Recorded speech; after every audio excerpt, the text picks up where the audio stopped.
ay magpapasimula ng ating Sunday School. Salamat sa Diyos. Tayo po muna ay lumuko at tayo ay manalangin. Hallelujah. Praise you, Jesus. Manaming Diyos, dakila at tapat, kami po ay magpapasalamat sa panibagong buhay na inyong pinagkaloob sa amin.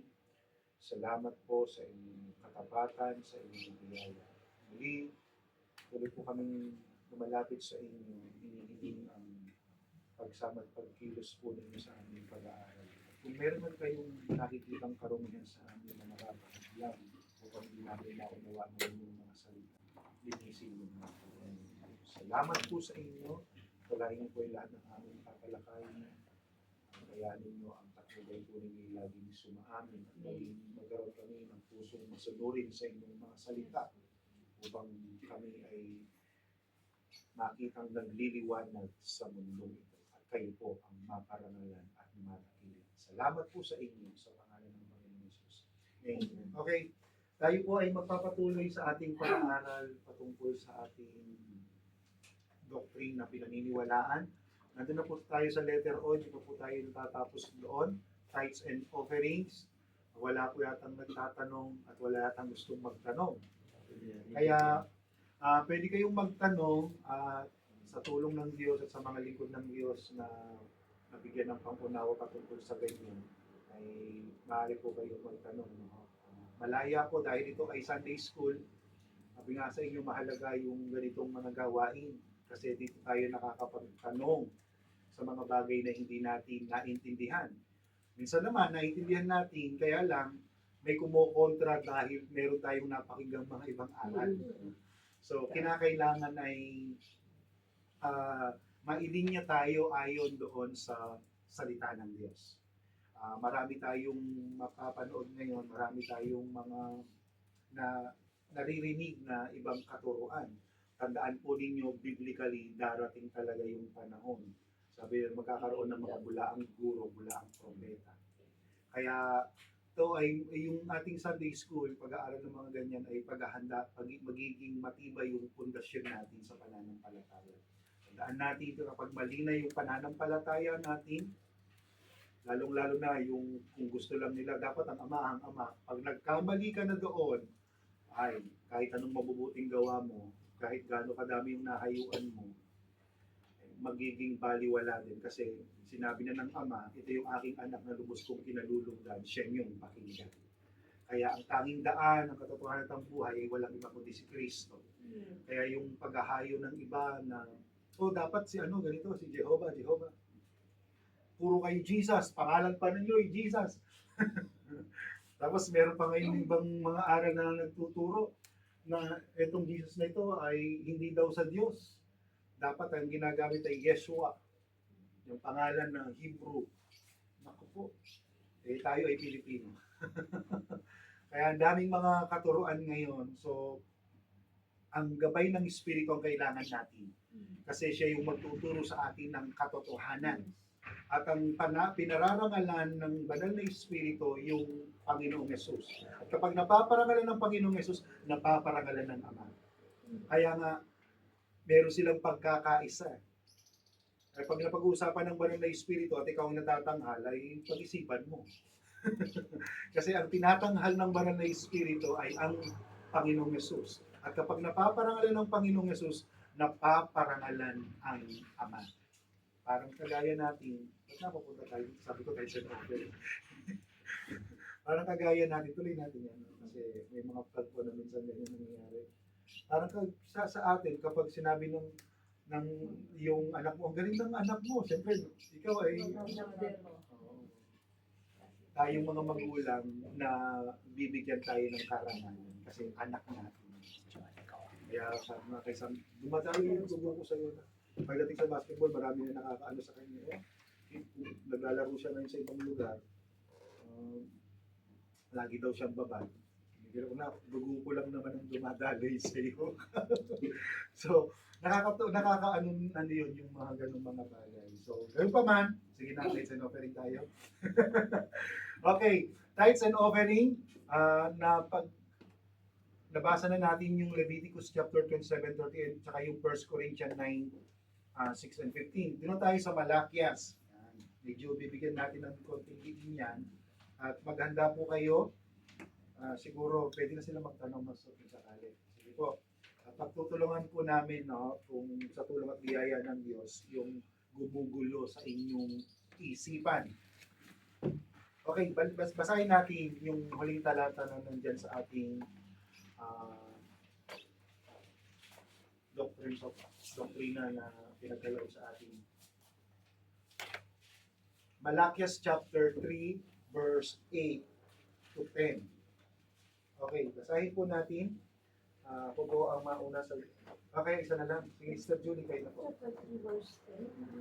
8 to 10, 8 to 10. Ako, Malakias chapter 3 verses 8. Sabi ko dyan.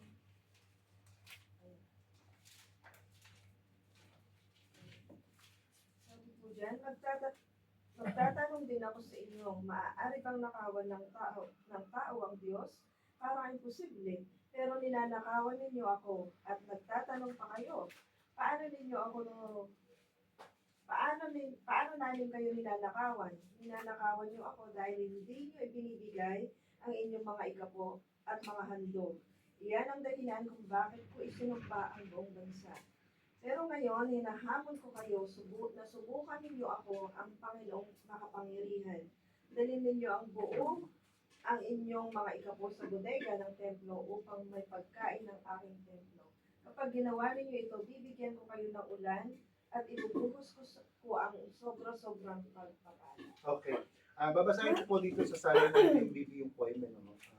Sabi dyan, ang tanong ko naman, matuwid bang pagnakawan ng tao ang Diyos? Kasi kung titignan natin yung talatang yan, nagtatanong dyan, ang sabi dyan, matuwid bang pagnakawan ng tao ang Diyos? Hindi. Ngunit nanakawan ninyo ako sa paanong paraan? Sa mga ikasampung bahagi at mga handog. So dito sa conversation dito, kung titingnan po natin, kung isipin natin, parang hirap nakawan ng Diyos na maalam sa lahat. Yung laman nga ng isip natin, laman ng puso natin ay alam niya. Yung mga nakaraan, hindi pa nga tayo naisisilang, alam na niya kung ano yung haba ng buhay natin. Parang hirap nakawan ng Diyos. Kasi wala kang may tatago. Yung dilim sa Kanya, liwanag. Yung dilim sa atin, liwanag sa Kanya. Kaya, parang napaka-imposible naman. Kaya kung nakawan ng Diyos. Kasi kung may magnanakaw ka talagang, pag sinabing pagnanakaw, hindi alam ng ninanakawan mo. Kaya lang, ang Diyos, maalam sa lahat ng bagay, talagang alam niya ang lahat. Kaya lang dito, pino-point out niya doon sa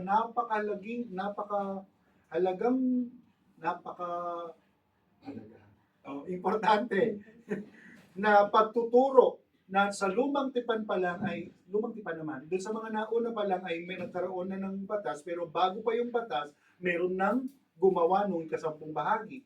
Tatandaan niyo po ba yun? Sino yon? Yung nagbigay ng unang-unang ikasampung bahagi. Si Abraham. At kanino niya ibinigay? Kay Melchizedek.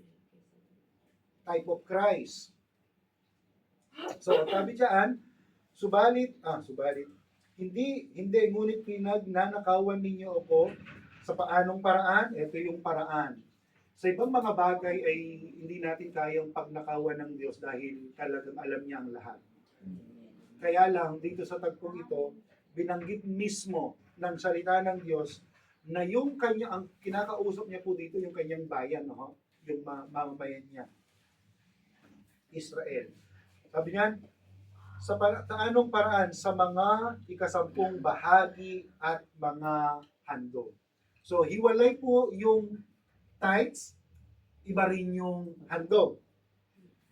Maraming mga paghahandog sa lumang tipan at hindi na natin tatalakayin ng lahat ng iyon.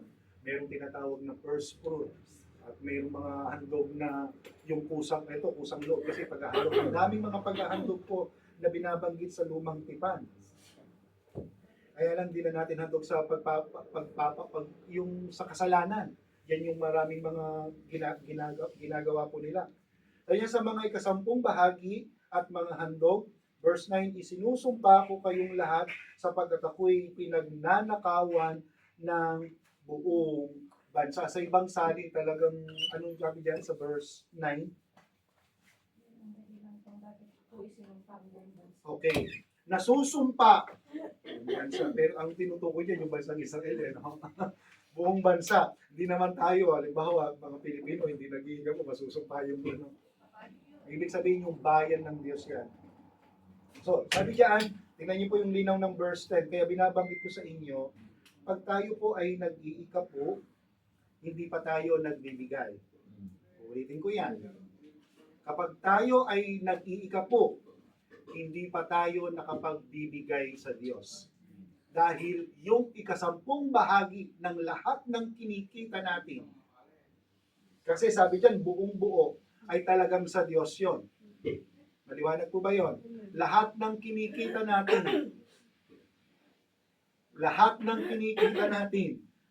na ikasampung bahagi ay talagang sa Diyos yon. Sa Kanya po yon, wala pa po tayong naibibigay. Kasi malinaw diyan, hindi sinabing ibigay ninyo. Anong sabi diyan? Dalhin ninyo. Kasi yung bayang Israel talagang naka-ano na yan naka-separate na talaga yung kanilang ikasampung bahagi. At kadalasan ng kanilang ikasampung bahagi, yung kita ng ani, 10% ng kanilang inaani. Ngayon, ang ating isa sa tanong yan. Pastor, paano yan sa lumang tipan? Kasi ani ang mga inaano. Mga palay, mga trigo, tapos yung mga hayupan nila. Mga hayop, yan. Di ba? Yan ang inihahandog nila pagkasampung bahagi. So ngayon sa atin, hindi na applicable yan, Pastor, kasi dapat wala namang kaming tanim. Ano ba yung inaani natin ngayon? May mais na, mais, binibigay. Meron ng kwento si Mami Mars. Meron kasi silang grupo ng mga kababaihan. Meron talagang nagbigay ng ani ng palay. Talagang sinubukan kahit ano. Yung talagang ani, di yung pera. Okay lang yung kung meron ka talagang animan. Pero yung tayo,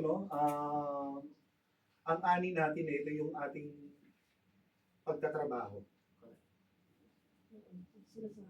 Sinasahod natin. Tama.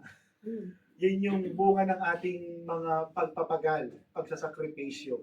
Kaya mula doon sa ating natatanggap, lahat ng mga natatanggap natin, talagang yung 10% pala, yung mula doon sa lahat ng mga natatanggap natin, yung 10 bahagi ay talagang para sa Diyos. Malinaw po diyan na dalhin. Kaya lagi kong inuulit sa inyo, yung ikasampung bahagi ay hindi sa atin. At kapag hindi natin naibigay yan, anong binanggit dun sa verse 9? So, huwag tayong masyadong matanong kung bakit kaya nangyayari sa akin yung gano'n. Examine ourselves. Kasi may sumpa kapag hindi naibigay. Kapag hindi natin nadala yung para sa Diyos. Kasi sabi doon, sinusumpa, tandaan niyo po, hindi po ako nagsasalita niyan na this is the Word of God. Ito mismo yung sinasalita ng ating Panginoon. Isinusumpa ko kayong lahat sapagkat ako'y pinagnanakawan ng buong bansa. Kaya binabanggit dyan, dalhin ninyo ng buong buo ang inyong mga ikasampung bahagi sa tahanan ng Diyos. Okay, meron akong patotoo na isang miyembro doon sa Santa Rosa, Laguna. Ano yan ang sari-sari store. Parang hirap ikaw ng sari-sari store. Pero dahil meron siyang pagnanasa na talagang sundin yung nararapat dahil sa Diyos. Alam nyo, lahat ng, di ba pag tayo'y namimili, pero gasibo yan. Hindi pa po nabebenta yung kanyang mga paninda nakapag-ikapo na. Itinatabi na yun. Kasi mahirap kasi kung Ihintayin mo mabenta tapos kukumpit mo araw-araw. Hindi, mahirap. At dahil sa yung pagpupursige na maging tapat sa Diyos, bago pa talaga. Pinapatotoo niya, alam ko yun. Talagang inaalam niya lahat. Nakalista lahat ng ganyan. Kasi may mga tagpo, kung hihintayin mo yung bayad, minsan yung anak mo yung kumakain, hindi magbabayad yun. Paano makakwenta ng talagang ikasampung bahagi yun? Nabawasan na ng anak mo at hindi nagbayad, maging ikaw. Ako pa nang dati may tindahan kami. Pag gusto kong umuya ako eh. Nasaan kayo magtinda habang meron kang inumuya? Sa paborito, putos. Patanggal ng ano. So, pwede, yun yung mga paraan. Kasi pag yung lahat ng mga kinikita natin kahit sa pagtitinda, huwag yun nang hintayin na lumabas muna yung quota. Bago pa, mula doon sa mga nakalista ng mga binili mo, malalaman mo na kung magkano yung kikitain mo. Nabenta't hindi, talagang pinagsikapan mo, nakain ng mga anak mo, napakain mo sa pamilya mo, at least, yung mula doon, safe na yung ikasampung bahagi. Ngayon, sa buong bansa, magkano yung VAT natin, 11 na. Di ba may mga VAT? VAT, ano ba yung nabayaran? 11%, 12% na. 12 na, 12% na. Napupunta yun sa government. So, dito ang inaano natin yung ikasampung bahagi. Kahit na may nagbigay sa inyo, nagandog sa ating ikasampung bahagi. Lahat ng mga natatanggap natin, dapat talagang dinadala natin sa Diyos. Kasi sa Kanya yun. Pinagkatiwalaan niya tayo ng 90% kasi yung 10% sa Kanya talaga yun. Gaya ng binabagod ng talatang ito, may sumpa doon sa hindi nakapagbibigay ng kasampung bahagi. Kaya huwag tayong masyadong matanong doon bakit nangyari doon, examine ourselves. Kasi pag alam natin yung katotohanan at hindi natin nagagawa, talagang merong consequences na nangyayari sa atin. Okay lang sana kung wala ka pang alam, pero kapag naririnig mo na yung mga aral at nabasa mo yung sinasabi ng salita ng Diyos, accountable na po tayo. Amen.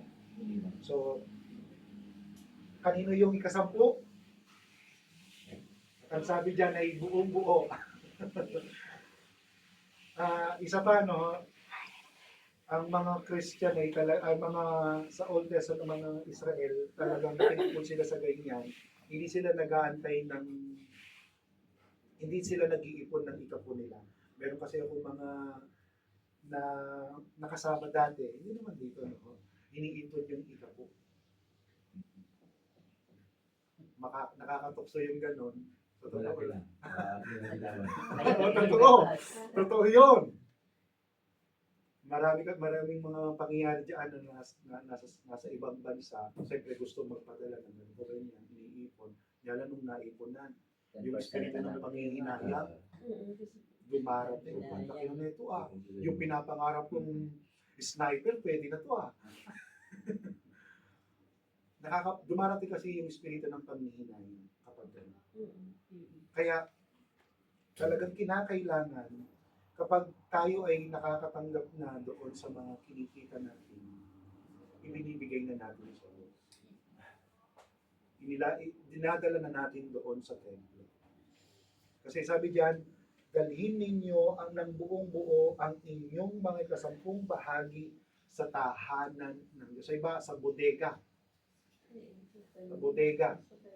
Sa templo ng Diyos upang matugunan ang pangangailangan at ang aking tahanan.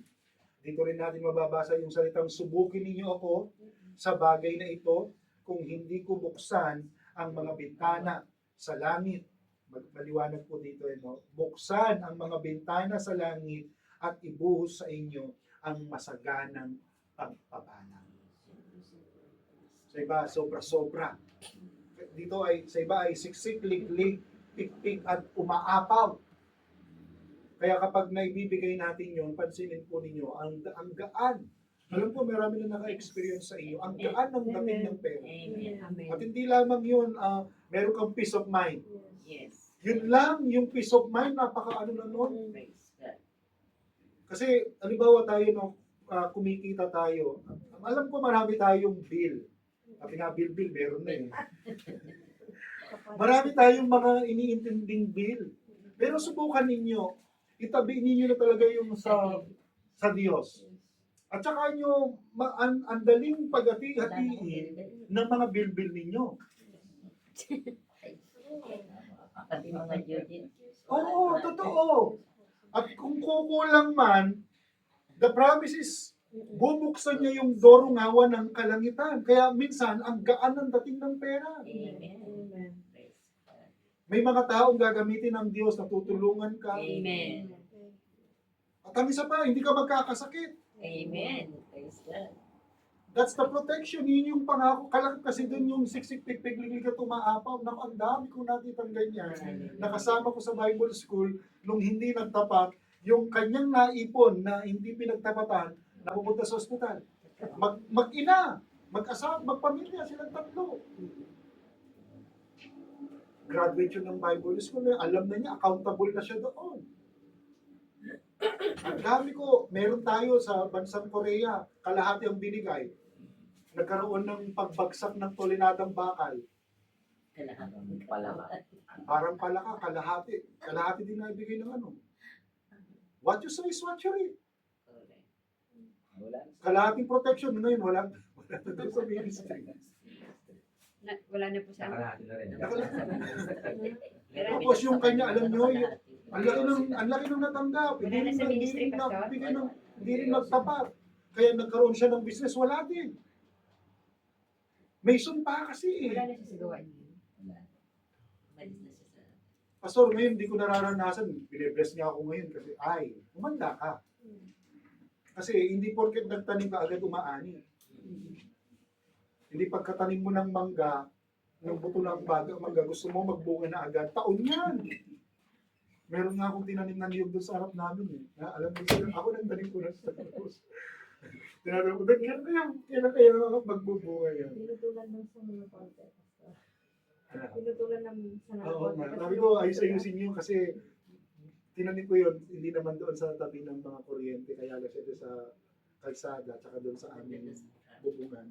Sabi ko, putulin niyo. Ako nagtanim nun, galing pang Laguna, yung niyog na yun. So, siyempre, pag tinanim mo, ilang taon na yun. Kailan ba ako dumating sa Pampanga? I'm not mistaken, tagal na. Mga ilang taon na, 5 taon na siguro. Ganun, 5 years. Mga kayo napapunta doon. Bunga na ba? Wala pa nga akong bunga eh. Medyo parang kalahati pa lang. Gusto nga sana yung Baka pandak. ba o? Nakita ko yung pandak ng mga niyog. Meron ako na. Sabi ko dapat para ganun na lang. Para nang sa ganun na hindi na inaakit-akit pa.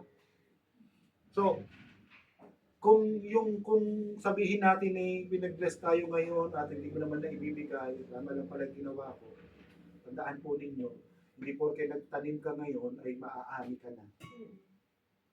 May takdang panahon ng Diyos. Nawa ay magsikap tayo na mapagtapatan ng Panginoon sa ganung paraan. Kasi nagbubunga talaga yan ng sumpa kapag hindi natin naibigay. Gusto nyo 100% na may sumpa o 90% na may pagpapala? Siyempre, pipiliin natin yung 90% na sa atin na meron namang pagpapala. Kaysa yung 100% naman nga pero may sumpa. Mahirap po. Ang dami ko na pong nakita. Kaya lang, meron naman talagang tapat sa ikapo, hindi naman tapat sa sa pagdalo. Ang gusto lang ay dadalhin lang yung ikapo. Ang dami ko nang sinabihan na ganyan. Sabi ko, kailangan ko ikaw, hindi yung kasapo mo. Eh gusto, ano lang. Madali kasi sa kanya, may mga taong madaling magbigay. Madaling magbigay. May mga taong ganun talaga. Kaya lang, hindi porke naibibigay yung gano'n, ay hindi mo nagagawin yung mga bagay. Kaya doon pumapasok sinabi ng Panginoon. Sabi doon sa Matthew 23:23, di ba? Tama na ibigay ninyo ang mga ikaw, ibigay ninyo yung lahat ng 10 bahagi ng kinikita ninyo. ang mga ani ninyo. Pero, huwag niyo namang kalimutan tong ganito. Figurative. Ganun na rin sa iba. Gusto nila, magbigay na lang. Basta, pastor, ako, okay lang. Basta ito, ibigay ko. Tatasahod ko, ibibigay ko isang bahagi. Pero hindi ako ate. Hindi ko gagawin yung ganito. Kaya, di ba sabi doon, kahit mismo ang Panginoong Yesus, silang ayunan niya yung pag-iikapit. Kaya huwag natin sasabihin na lumang tipan na. At wala na tayo sa lumang tipan na sa New Testament na. At ang pinapaliwanag nila doon sa New Testament, meron akong nabasa, 1 Corinthians chapter 16. Yun na lang daw yung gagawin natin. Yun ay tulong sa mga kapwa kapatid ulit. Na kumukuha sila. Basahin natin yan. 1 Corinthians 16. Verse 1. Tulong sa mga kapatid sa Judea ito.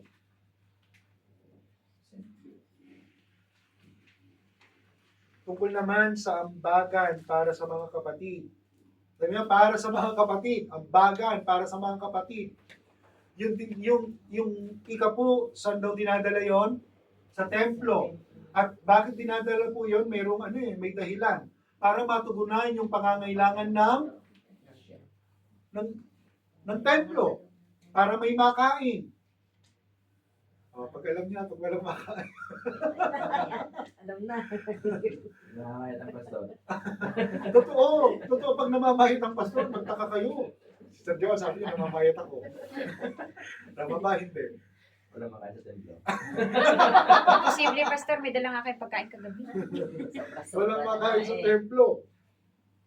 Sabi diyan, ito, ambagan para sa mga kapatid. Gawin ninyo ang tulad ng pinagbibilin ko sa mga iglesia sa Galacia tuwing unang araw ng Sanlinggo. Ang bawat isa ay maglaan ng bahagi ng kanyang kinikita at ipunin iyon upang hindi kinakailangan mag-ambagan ng pagpunta ko riyan. Pagdating ko riyan, bibigyan ko ng sulat ang mga tao pipiliin ninyo upang magdala ng inyong tulong sa Jerusalem. At kung kailangan pumunta rin kayo, sasama ako sa kanila. Ito yung inaano para sa mission offering, missionary. Yung ginagawa natin. So, minsan yun na lang din ang inaano nila. At saka yung binasa natin sa sa 1 Corinthians din, 2 Corinthians. Mga tulong po yan sa kapatid. Kaya, huwag nating laging ididikit yung pusa. Yung huwag nating ipapareho yung 10% ay yun na rin yung aking handog. Iba po yun. Dahil po ninyo pag sinabing handog, yun yung kusang loob. Pero kapag sinabing 10 bahagi, talagang yun ay para sa Diyos. Amen po. Para yan sa Diyos. Kaya kinakailangan ibigay natin, idalhin natin ng buong buo ang ating mga 10 bahagi sa tahanan ng Diyos upang matugunan ang pangangailangan sa aking tahanan. Kaya ang paggagamitan po ng 10 bahagi ay para sa pangangailangan ng kanyang tahanan. May tanong kayo dyan. Pupos mo na ako. Salita ako ng salita. Baka sige.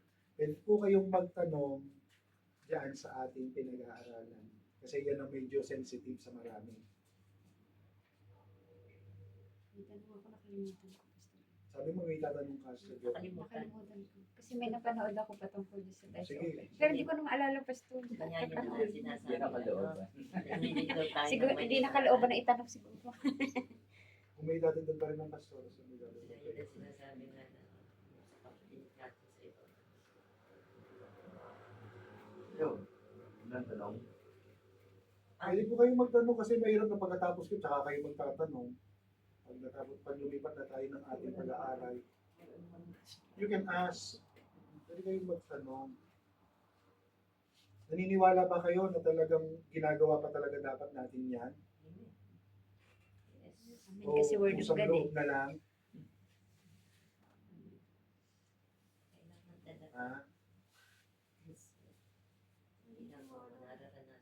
Tanong nga kayo.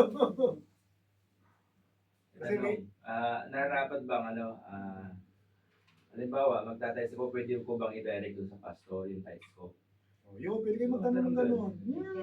Pwede bang, halimbawa, yung tights ko nga na, meron ko akong sinusuportang pwede ko bang i-direct dun sa pastor?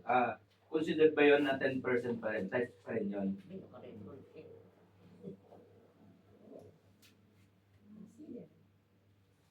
Naka-record. Ang nagtanong siya, sasagot. Opo, pastor, yung tanong nga ni pastor. Ganun. Sino ba tumatanggap doon sa templo? Treasurer. Si Mami. Wala yata sa Bible yun. Ay, hindi, kumbaga, kaya nga nagtatayo Di ba tayo ng ang eh. doon sa templo, sino ang may karapatan doon? Hindi nakatira doon. Sino nakatira doon? At saka yung mga pastor na nasikaso. Sa lumang tipan, sino ang mga naka-assign doon? Pare-pare. Mga Levita. So, kapag ikaw, di ba, ikaw na mismo ang nagbibigay, okay lang na ibigay doon sa pastor, pero kinakailangan, Naka-record. naka-record yun eh. Oo, naka-record lahat. Naka-record yun. Lagyan naka-record pa na lang. Sige. Saan po napupunta yung tithes? Di ba anong sabi doon sa ano? Pangangailangan. Sa pangangailangan Pangangailangan natin. ng chef. Sa tahanan. Yes. Pagkain. Pagkain.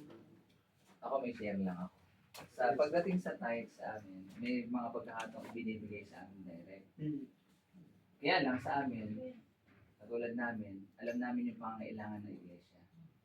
Kapag kulang, talagang yun ay diretso sa sa kaban ng at yun ay i-distribute namin sa mga pangangailangan. Bayarin. Yung pag-ibig, ilaw, tubig, at minsan yung mga manggagawa, mga estudyante, mga Tama. Kung meron. nangangailangan. So, bigay lahat. At darating sa amin, sabi nga yung iba, kalahati dapat sa pastor, o kaya 1/3, wala na naiiwan sa amin. Ang ano sa amin ay yung matugunan yung pangangailangan. Priority yun. Hindi na mahalaga kung may matira o wala sa amin. Ang mahalaga ay matugunan yung pangangailangan. Kaya, yun. Hindi kami, pagka may pangangailangan, pray sa Panginoon. Ganon. Yun lang po. At talagang may pinaglalagyan yun sa gawain ng Panginoon. Oo, ako, dito. Hindi mo ko tatanungin. Siyempre, tinatanong ni Joan kung saan napunta daw yung mga tights nila. Ay, huwag na sa report yan.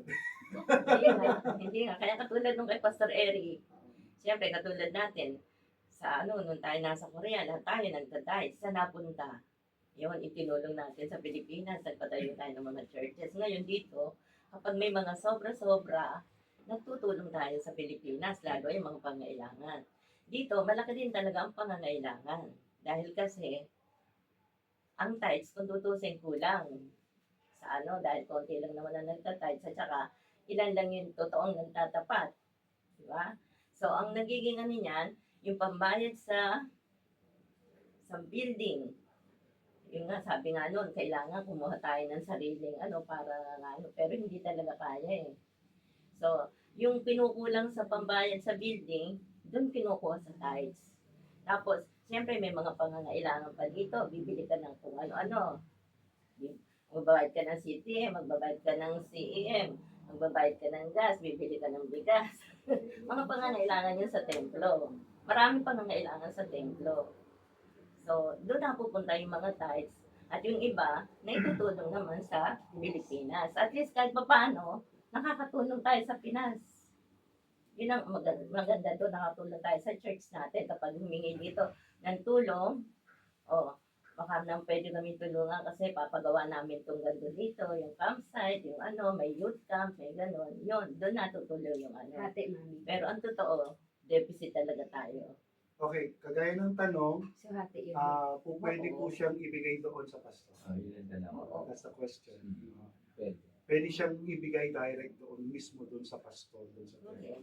Tsaka tapos hindi pala na elaborate yung kapag yung types ay nalikom na, kukunan nyo ng 10%. Oo, meron din. Sa Ayan, may nakalagay sa dyan, center. tights of tights. Tights of Dito tights. natin. Oo. Butos Para pa rin sa yung amin. nasa butas din ng- Sa amin po, hindi na namin iisip kung ano yung matitira. 20% ang kinukuha namin doon Diretso yun sa distrito. Sa So, ano yun po kasi sir? ang lead ng Holy Spirit, 20%. 20%. Oo. Eh di 20% ang binibigay namin, pero pinagpapalan natin. Hindi pinagpabayaan ng Panginoon. Parang dito, So, pag ganun ang tayo ginagawa nagkaroon ng natin ano, dito. Yung may, Parang ano, nakatulong meron yun tayong sa- tides of tides. Yun ang 20% din binibigay. din. Oo, 10% din. Kailangan, kung ano yung nakuha ko sa inyong Depende sa 10%, leading yan.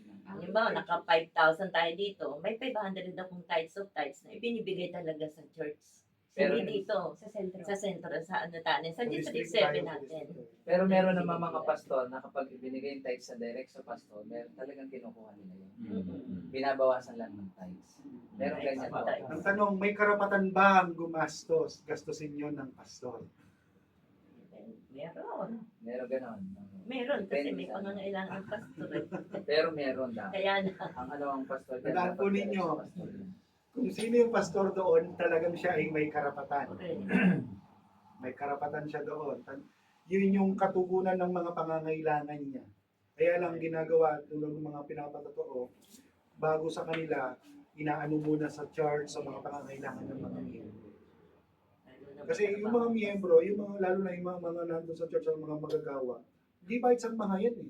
May kapartiyan. Kaya sa lumang tipan, hindi sila binigyan ng lupa. Mga Levites, wala silang kaparte nung nasakop nila yung Kanaan, yung promised land.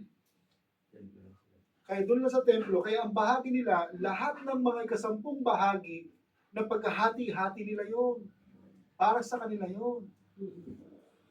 Kaya, dapat talaga ang pastor hindi nagtatrabaho. Kami, totoo ba? Nagagawa ng trabaho. Kasi Totoo po talaga yun. ano eh. Ayaw niya Full mag, time talaga. ayaw maging pabigat, kaya napipili na magtrabaho. Kaya lang, lalo na sa sitwasyon natin ngayon, wala namang visa na pastor lang dito. Correct. Ang pastor, ang visa talaga dito, anong visa natin dito? Blue card, na kinakailangan meron kang trabaho. Hindi naman, may mga bansa talaga na talagang hindi po pwede. So sinisikap ng mga lingkod ng Diyos na talagang, kasi alam namin na napakahalaga sa tao na maibangheliyuhan. So kung meron talagang katulad ng mga pangyayari sa Korea, lahat talagang kinilos ng Panginoon yung kaya sina Pastor Cesar, walang trabaho yun. Sinupply ng Diyos yung lahat ng mga pangangailangan. Bilhin mo, walang trabaho, nakabili ng sasakyan. Ilan ang sasakyan nabili? Nakabili ng mga lupa. Yun yung talagang panahon na yun ay talagang masasabi kong ang lakas ng pagkilos ng Espiritu ng Diyos. So, yun na muna tayo kasi 9:15 na. So, alam ko marami pa kayong tanong. Tsaka ang kayo tungkulin maghanda. din natin din yung sumunod. Kapag naibigay na natin, huwag natin questionin. Kung ano, baka pag-Jollibee lang ni Pastor yan. Amen. Magpasalamat tayo kung nakikita na nag-Jollibee ang mga pastor. Correct. Hindi kasi blessing sa kanila yun eh. Pagpapala yun ah. Mamaya, okay lang po. Kaso hindi pa nakita Basta, pastor. Kita mo yung mga The point is, tayong mga nagbibigay Ibigay niya po, sa atin eh. kapag naibigay natin, kasi hindi naman sa atin yun eh, sila ang may karapatan doon. Oo. Wala tayong karapatan mag-question doon. Hindi atin yun, yung sa atin lang yung 90%. At huwag na din naman natin, pastor, ito 10%. Kasi meron nung ganyan. Napapahaba tayo. Pastor, ito 10%, bili mo ng ganito ha. Binigay mo ba? Gusto ko ganito ang makita ko sa binigay ko. Wag po. Wag na wag niyong gagawin yun. Wala tayong karapatan doon sa kasampung bahagi. Hindi kasi sa atin yun. Sa Diyos yun. At kung sino ang pinagkatiwalaan doon ng Diyos sa templo, pananagutan nila yun. Gamitin man nila sa pansarili lang nila at hindi talaga sa pangangailangan ng iglesia. Kung hindi tama yung paraan, wala kayong pananagutan. Amen. Ayan na, Sister Rose. Sige. Sir, paano kung di ba ang pinag-usapan sa ikapo ay yung 10%? Paano kung hindi pera, yung halimbawa, yung ikapo mo ay hindi pera bagay ang ibibigay mo? Teka lang. For example, halimbawa, ang tanim mo ay palay, ganyan, magbigay ka ng bigas, ganun sa ano. Pwede yun. Pwede yun. 100 ka ba? Si sa bumbaban. Pwede yun. Kung ang Hindi nga business mo, sinasabing ano ang yan. business mo ay kabaong, 10 nabigyan mo ka. O, isa-isa ka na kami, pwede na. Hindi, pwede po yun. Pwede yan. Opo. Yun nga. Basta 10% siya. Buong-buo ng kasampung bahagi. Ayun, mga kapatid. Ang ginagawa, Ganun sana. kasi nagka-business din po akong ganyan. Ang ginagawa ko, instead na in kinds ibibigay ko, binibenta ko. Yung pagbibintahan ko, yun ang bibigay ko. Pwede po. Halimbawa, hindi mo kayang dalhin yung 10 kaban na bigat Dahil na malayo. kaban dahil malayo. Mm-mm. Ibenta mo yun, yung pinagbintahan, yung saktong pinagbintahan, yun ibibigay. Tama po yun. Halimbawa, ang business mo sa Amerika, dadaling pa sa Pilipinas. Opo, Mm. talagang kino-convert na siya as money. Yes. Kasi yun din naman ang gagamitin, pambili ng mga bagay-bagay na kakailanganin sa templo. Huwag mo lang pahirapan yung pastor. Oo, kasi mayroon ganun. Bibilad pa. O, pastor, dali mo to. 10 ka ba?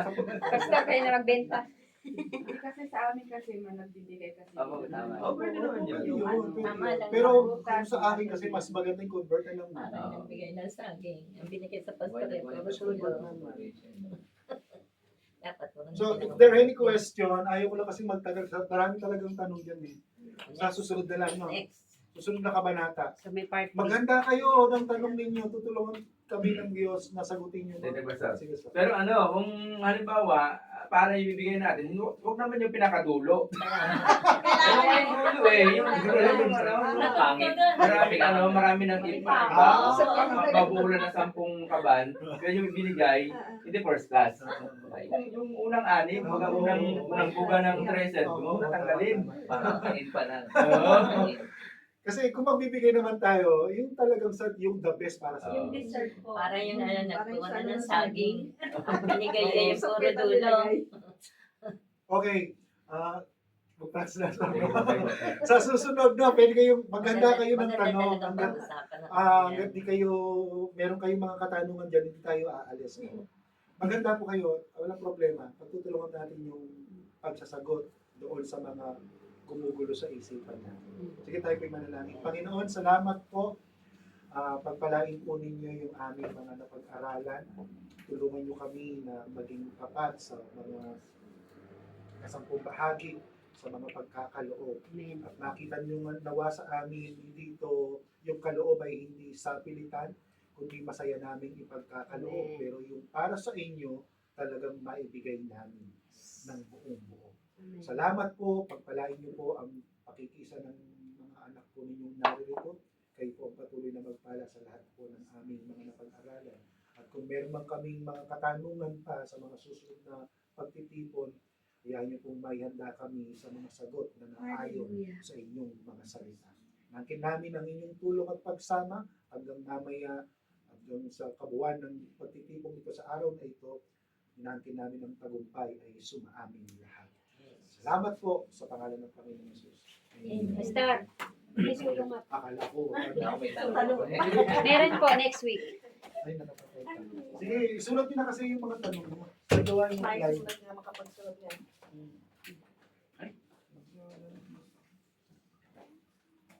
How about you? Wala pa rin. Oo, para. Pinatay. Gusto ko daw bibigyan ni Brother Rex. Thank you. Kasi gusto ko na bukas. Oh? Opo. Alright. Idadaan daw po niya dito. Idadalhin pala sa Opo. Tapos, tinatuwid ko ng bago yan. Ay, pina-adjust. Oo. Masakit kasi, mataas na yung ano ko eh. Kasi sir, Sunday school po. Good morning po. Pastor, mamaya pa lang yung nagsasalita. Hindi siya napag-pray ng ano. Ano ba ito? Yung license. Ay, yung Yung ID po. Kasi hindi ko na maano. Pasok ka pa. Kaya. Pasok. Kati pa naman. Wow, wow. Sir, sila mag-record.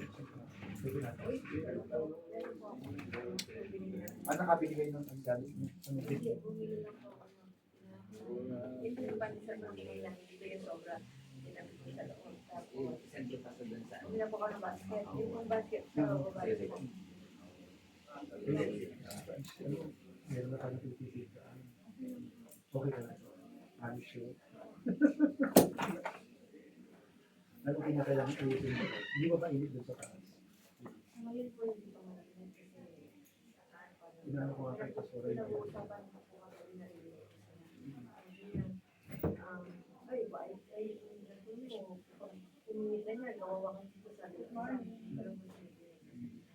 Painit na kasi kaya kinakailangan yung aircon sa akin. Ewan ko lang. Kailangan palinis mo o... Hindi ko alam kung ano yung sira ng Kanino aircon. to? Ha? Basta kanito rin yun. Baka mawala na naman. Sabi nyo na muna. Sino ba? Si malaki. Napating nga naman. Parang kayo. Kay Kenneth yung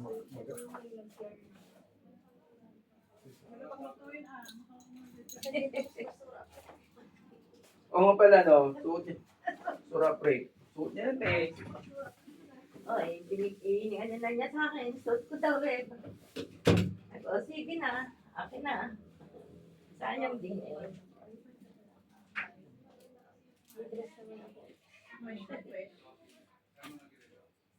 Saan? Ano pa ba yung... mamaya na. Di ba ako nag-withdraw? Withdraw kapag uwi ko na lang. Yung. Ako gusto basa ko sa videos. Eh, Ayaw kasi mag-gawak ng pera. Puro na ako dun sa cellphone. Ay, lumalabas na po ako. Cellphone na lang. Meron na siya SIM card? Meron. Kahapon po. 50. Opo. pinalagyan ko rin ng ano, ente. Kaya 100 yung pinag. Kaya, kasi Number kung niyo, bibili- si Rose. Kasi kung bibili pa siya ng card, 130 pa yun. Eh yan, pagka nawalan siya kahit nasan siya, pwede magpa-transfer. Kaya miss ko nito yung sa akin. 6'5". 6'5". 6'2". 5'4".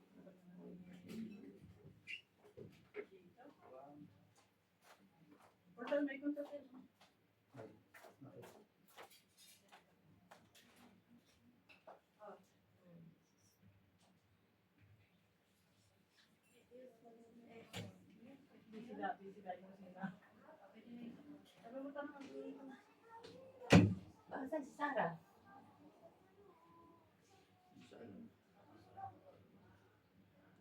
Mendoza po kayo. Ano ko siya? Ano sabi si Sarah? Saan? Ano ko din siya po ang after. Ayun yun lang.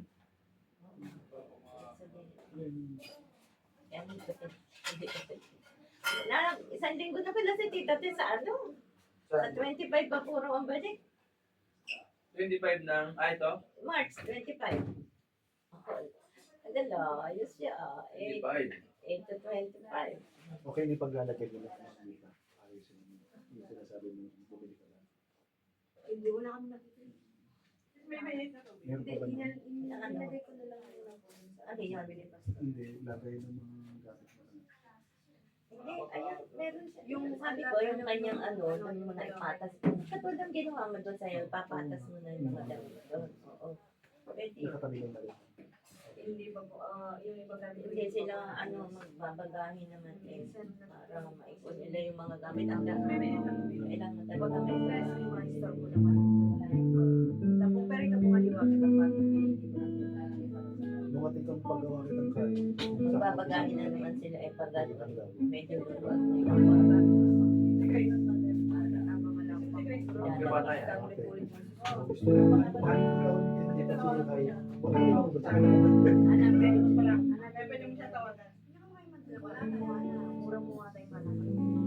mura lang naman dito. Hindi naman ako mamili kung wala pa akong trabaho. Sabi ko, O, tsaka ano, madali na ang damit. sabi ko, ang luho hindi ko iniisip. Baka yung Vision Pastor. Sabi ko, trabaho para yung mga bayarin, tsaka yung gusto natin. Pero buti napakadali na taon yun, Pastor. Dati sa bahay ko lang tayo nag-Bible study. Ngayon, nag-level up tayo, nag-up tayo. Saan naman po siya? Doon sa Sa atin? Kaya habang nag-ano tayo, naaalala ko sa gabi, talagang yung luha ko, hindi talaga ano sa akin. Iba talaga pumilos sa Panginoon. Amen. Iba talaga. Oh! Dito ka ba? Saan ka nagdaan yan dito ako? Sa bahay lang tayo. Makakatay ng CR ako. Mga 10 minutes po. Nasa CR ako. Yung mga bagay na iniisip ko hindi nangyari. Wala sa inyo, pero yung plano ng Diyos na. Kaya Nasa si Joan. Buti pinag-usapan natin magpakaw pero parang walang way. Pero hindi pa Paano ka nakapagano sa baka?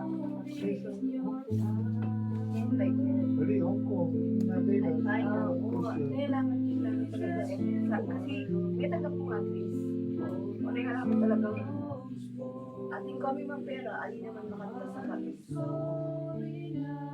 Eh, kumaan lang, yung kimutang ng asawa ko. May extend niya kasi. O, nangyayasa na yung mga luwan kami ng jacket. Isa ka talib, eh, niyarin ko dapat yung yun. O, tamuli yan, hindi magbalik. Hindi nga ako. Sige, na, Bakit? Ano yan? Naku, yun nga ako. Yung live, hindi ko na. Ayaw mo.